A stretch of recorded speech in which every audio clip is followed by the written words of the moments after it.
High বন্ধুরা, কেমন আছেন? আজকে আমি প্রথমবার রান্না নিয়ে চলে এলাম গাটি কচুর রান্না করার। গাটিটা সিদ্ধ করে ছুলে নিচ্ছি।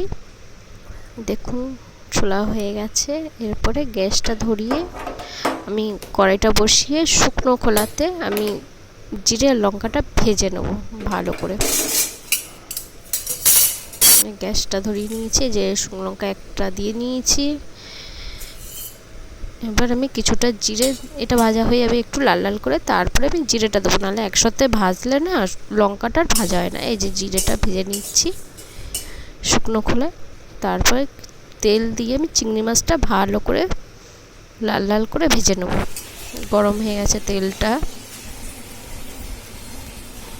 আমি এবার চিংড়ি মাছটা ছেড়ে দিলাম, যে লাল লাল করে ভেজে নেব। আপনাদের কেমন লাগে গাটি কচু খেতে? আমাদের বাড়ির সবাই পছন্দ করে, বিশেষ করে আমার মেয়ে আর তার বাবা।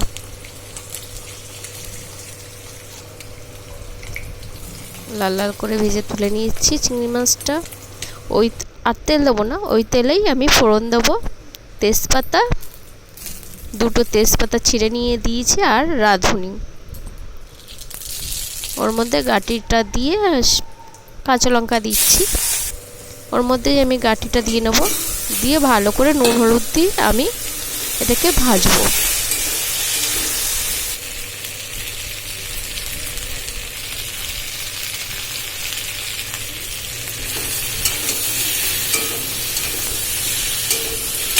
ভালো করে ভাজা হয়ে গেলে আমি ওইটাই জল দিয়ে দেবো। দিয়ে আমি ঢেকে রেখে আমি যেটা জিরে আর লঙ্কাটা ভেজেছিলাম সেইটা বেটে নেব। এই যে শিলে